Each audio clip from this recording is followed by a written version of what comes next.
Hello, my name is David Wiener. I am part of the Likud Anglo division, and we have the honor today to sit and speak to Minister Tzachi Hanegbi. Thank you for having us. Thank you. It's really a pleasure to sit with you. Thank you. How are you? I'm okay. I'm happy to host you in my house and to find some quiet time in between all the primary gatherings and phone calls and all the turmoil that's going on. Right. So you mentioned the primaries and turmoil. Do you think it's a good time to have the primaries? What do you think with all the things that are going on with all the different parties? There's a lot of parties that have been breaking up. A lot of parties forming that kind of are not really saying anything, but are getting a lot of polling, good polling. There's Smotrich, for instance, to quote by TUD, Bennett is out to another party, all over the place, also the right, also the left. What is your perspective? Well, first of all, it's a challenging challenging elections because this is the first time that we are doing the same mistake that we've done back in 1992. Yeah. Or my mother was one of the leaders of the Tzachi movement, and there were others in other parties. Rabbi Levinger was forming his own party of Gush Emunim, and others also were hoping to get in, and the bottom line was devastating. 4 mandates of the right wing were down the drain. And we got the Oslo Accord. We got the Rabin government and then the Oslo Accord. So I thought that even though it's been 25 years, we have learned the lesson. Now we see again such a phenomenon in the religious right wing, in the Jewish house by TUD, Yamin Chadash. It's probably going to lead to a problematic situation. But thank God we have the same thing with the left. So right, with the Livni being out, the and also Livni the joint list kind of broke apart. Exactly. So altogether, we are hopeful. The polls are smiling. We have to work hard and bring the election. Do you think it'll be useful for instance, I think most people see that maybe the right wing, like you're saying, the right wing religious parties, if they would join together, would probably be more beneficial. Do you think it is beneficial for the Likud to join with anybody, or do you think it's better for them to stand by? Well, I know that we tried. Netanyahu tried to see whether it's possible. Lieberman doesn't want to hear about it. The same goes with Kahlo.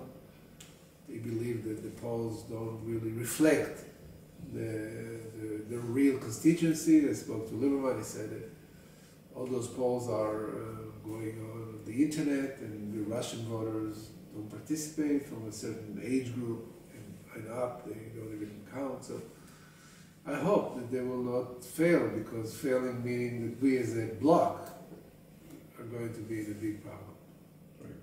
So what do you see as like your constituency and the Likud constituency? Is there where do you see yourself in the? You mean the Likud or the primaries?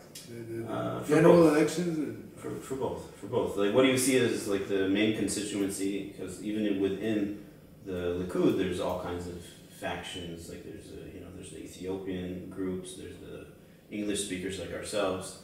There's Russians, there's all kinds of, also the Israelis, the main part of the Likud. But within the Likud, I don't have a specific, group that is against me or for me. I thank God.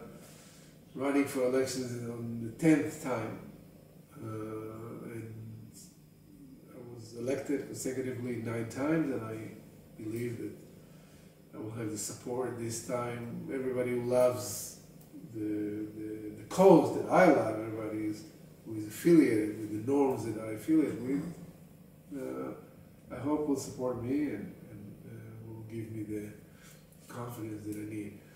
The Likud, running in the general election, I think will be able to embrace more pragmatic groups after many years, because it's not only the right wing. Now people see that the Netanyahu policy is effective vis-a-vis security, vis-a-vis international relations, vis-a-vis economy.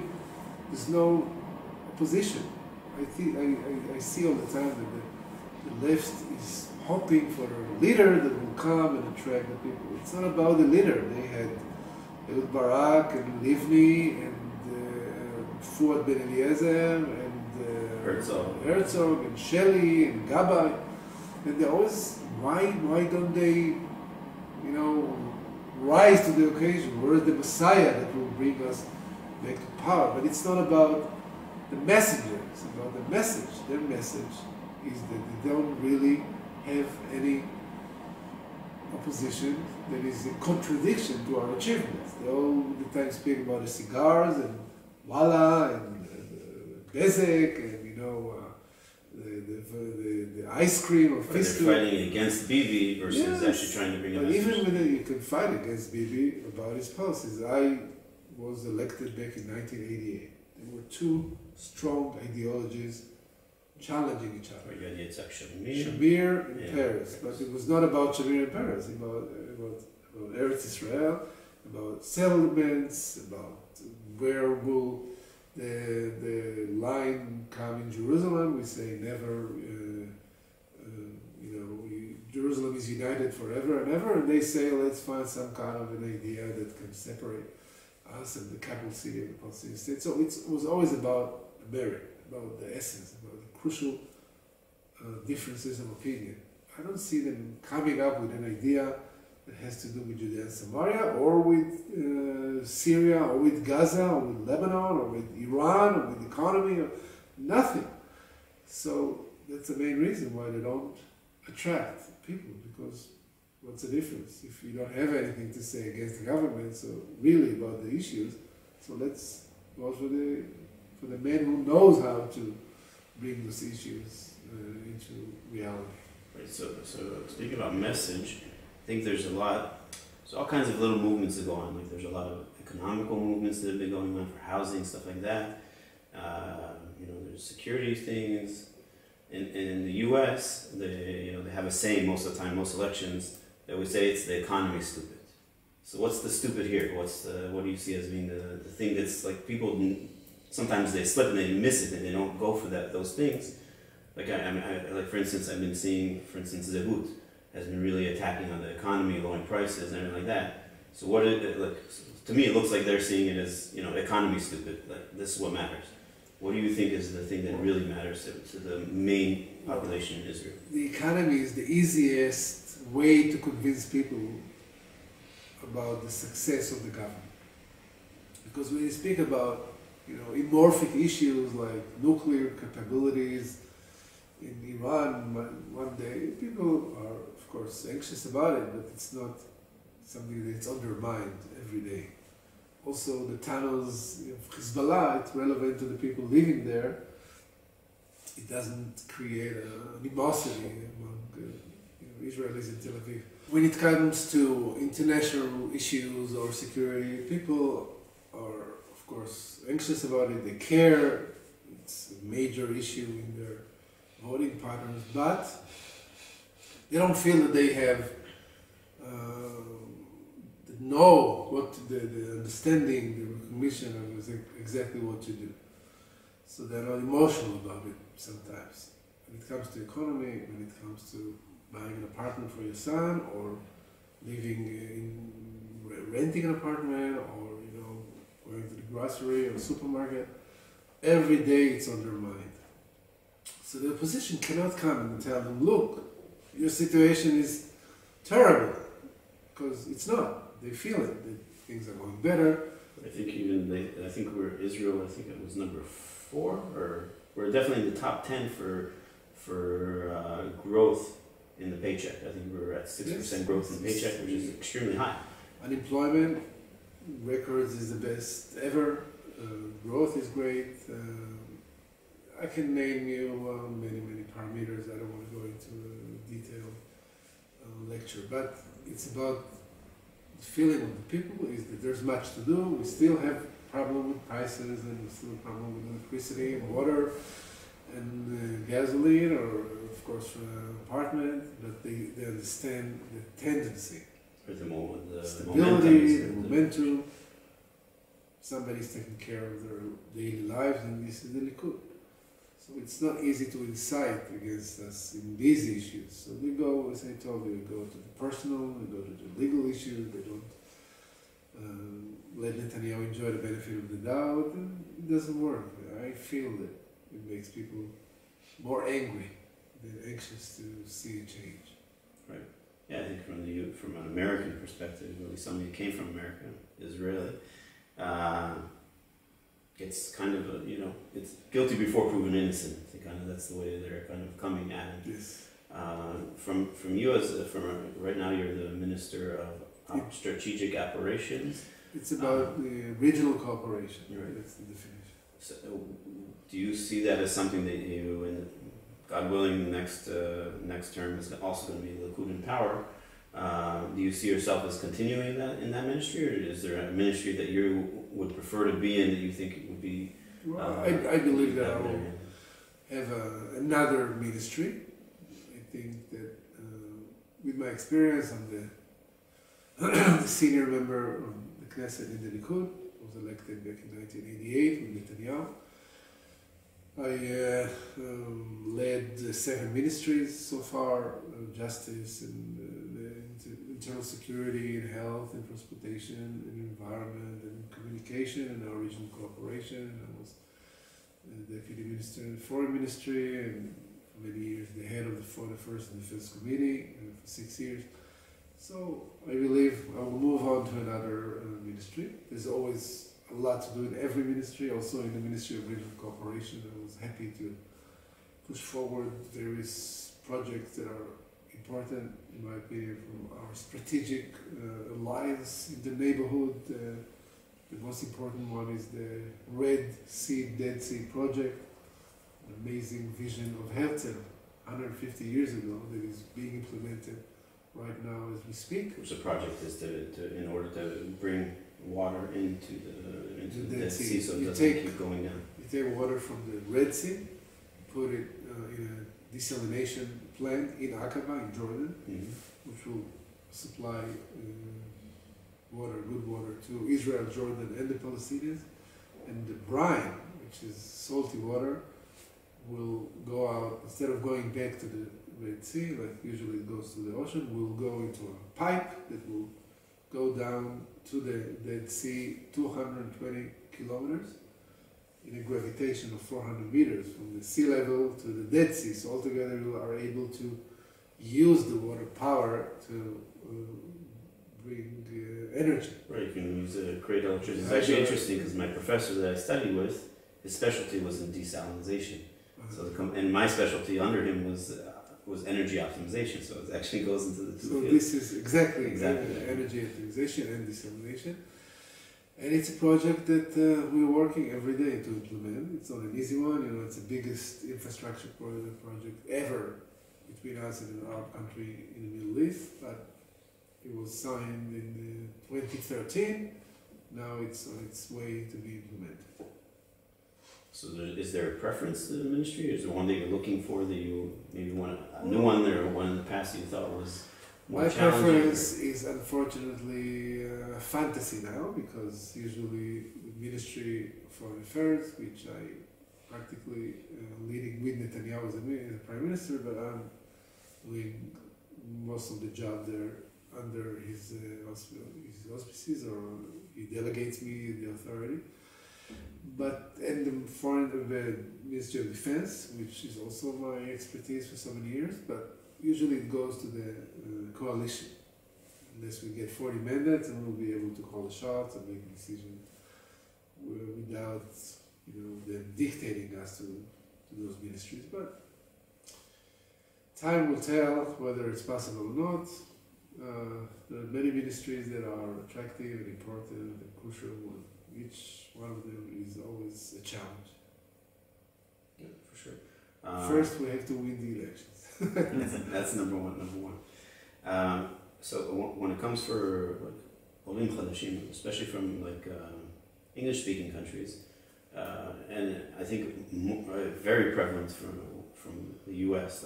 I noticed that I think most Americans, when they're in the U.S., I think they only know of two parties. They know of the Likud and they know of the Labor Party. And I think the majority that make Aliyah, they usually have a tendency when they come here to be more leaning towards the Likud. You got a huge majority of them.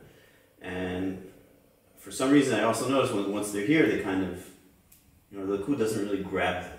They don't, I don't know, they don't really have, do you think there's a reason for it? Do you think do you think there's something that could actually be done in order to actually get those people that have that tendency to be towards Likud, but... There is a reason. The reason is incompetence. That's the reason. The Likud, unfortunately, doesn't function as a real party. There is the leader of the party, which we all adore and love and support and fight for. But the institutions of the Likud are failing institutions. They don't get together, they don't have ideas, they don't think, they don't contribute to us, the members of Knesset and members of government, in no way.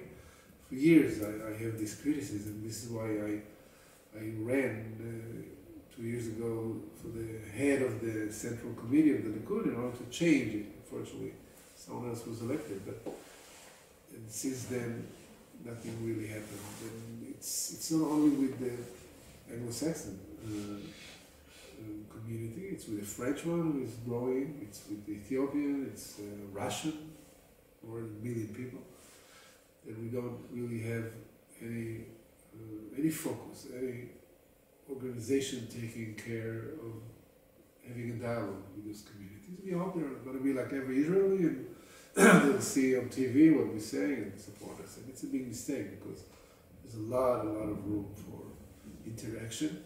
I know it because I'm married to an Ola Chadasha, not Chadasha as she used to be, but still, once in LA, always in LA in many aspects. And I see her friends, people who are living here, American women and men, and they tell me exactly what you're saying. Why don't you have a way to communicate with us, an internet site or material or meetings that we have our own issues, we have our own problems, we have our own expectations.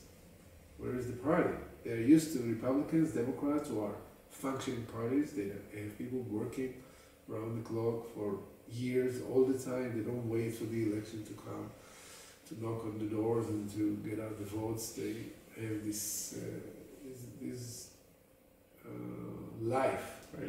As just an example, I think in my community in Bet Shemesh, which is a huge American population and Anglo-Saxon population, in our area, which is where we live, is basically a Haredi area. And we managed to raise the vote for the local municipality elections by 30% for the Likud. And that was just by us investing our time without any support from the Likud party financially or anything like that. We managed to raise it. So it seems like something that could be, very crafty. The only way to change it is to change the thinking. How does a party work? Because what happens here, we have a leader of the party who is supposed to take care of the party and do these things. But when he becomes the prime minister, with all due respect to the party, he has to work and serve the country. The whole country. And almost the whole world. And when we are in opposition, he doesn't have time to be the head of the party because he has to be the head of the opposition in order to make the government fall and lead the country. So altogether, all the time, the leaders like myself, I'm working in my ministry most of the day, in parliament, and all my friends, my colleagues do the same. We need a real party apparatus, people that will swear not to run for elections for many years. They should be professionals and understand in social media and people from the Olim community and others, and they have to be given the tools and the budgets to work all the time without taking advantage of the power and use it on the political arena. So again, they're going to take care of the country instead of taking care of the issues the party has to promote. So, but the system here is different, unfortunately. It's different, and we need somebody to take it and to see it as an amazing benefit we are going to gain if we will change the way the party functions. Great. I really appreciate you sitting down with us and speaking with us. Thank you. I'd like to thank Tzachi Hanegbi for having us, and we at the Likud Anglo division support him, and in order for him to be re-elected, and hopefully they get the foreign ministry. That way, can also have some sort of connection with the Olim Chadashim, and help us bring more. Thank you very much. Thank you.